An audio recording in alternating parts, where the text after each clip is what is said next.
When I joined my residency in plastic surgery, I never expected to leave the operation theatre and go and see patients of a pandemic or respiratory patients per se. So it was very unexpected, but yes, it was something that the whole world was going through, and it was my chance to help out.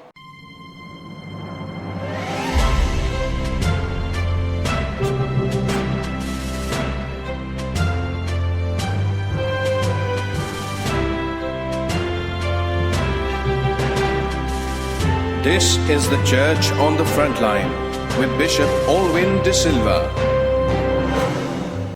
My dear friends, welcome to another episode of Church on the Frontline. During the pandemic, there was one group who was on the front line. These were the health workers, the doctors, the nurses, the ward boys and girls.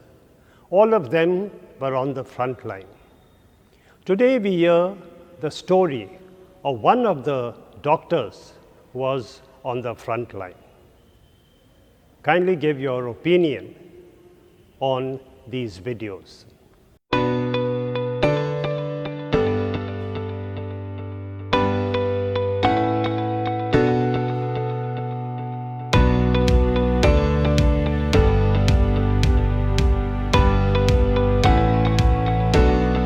When our city was hit with COVID, it was sudden and unexpected. We had only heard the rumbling of this challenge and we were all caught off guard. In the first week of April, with the sudden steep increase in the number of cases, the general wards at Sion Hospital were converted into COVID special wards, and residents from all specialities were pooled in, and we were allotted to these dedicated COVID wards. There was a general sense of trepidation and nervousness amongst all of us. I was a second year plastic surgery resident then, and I was allotted at one of these wards as well. The whole COVID situation was something I had never experienced earlier. We were thrown to the deep end with constantly changing landscapes. The global understanding of the coronavirus was still evolving, and we had to constantly adapt, and we were required to keep abreast with this evolving nature of the virus so that we could give our patients the best possible care with the limited resources that we had at our disposal. My family was very supportive, my husband especially was very supportive, and all we could do was pray and just hope the next day is going to be better. Working for 6 to 8 hours in the PPE, especially in summers, was quite exhausting. But our primary concern was the health of our patient. Many lives were saved, but some lost the battle, and it was heart-wrenching to see the people who lost their loved ones. There were people from our own hospital, our own wards, the workers in the hospital who started dying as well. And it was not easy to find one of your own not there anymore. A lot of known workers and our very own mamas and maushis from the ward passed away. At such unnerving times, it was prayers and faith that gave us the courage to keep going. The challenge at work was only half of the scenario for us.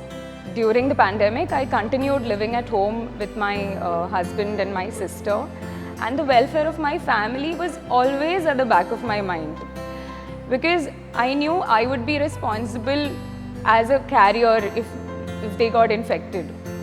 Unfortunately, my husband did get infected and turned positive, and after a few weeks even I was tested positive. It was particularly difficult for me, mentally traumatizing also sometimes, when my own family and friends got infected, and there is only so much you can do. You have to give that treatment and then hope for the best. It wasn't easy because you never know, it's unpredictable. You don't know how your course is going to be. So there was that fear in me as well. Even though I'm a doctor, even though I've seen patients, there was always that fear. But thankfully, we both did not have severe infections, and by the grace of God, we got through it and we recovered soon. What really moved me in these trying times was that people were so selfless and giving, and there was so much help coming from everywhere to the hospital. People donated PPEs and even eatables to doctors, nurses, and all of the hospital staff. In these difficult times, even though I could not go to the church, which is my place of meditation because of the lockdown, what kept me going was prayers and faith and God's grace. God just gave us strength to keep going. We as doctors face obstacles almost every day, but this pandemic was of a greater magnitude. I'm grateful that I could in some way give my help to mankind. Come join the church on the front line. This is the Church on the Front Line with Bishop Alwyn De Silva.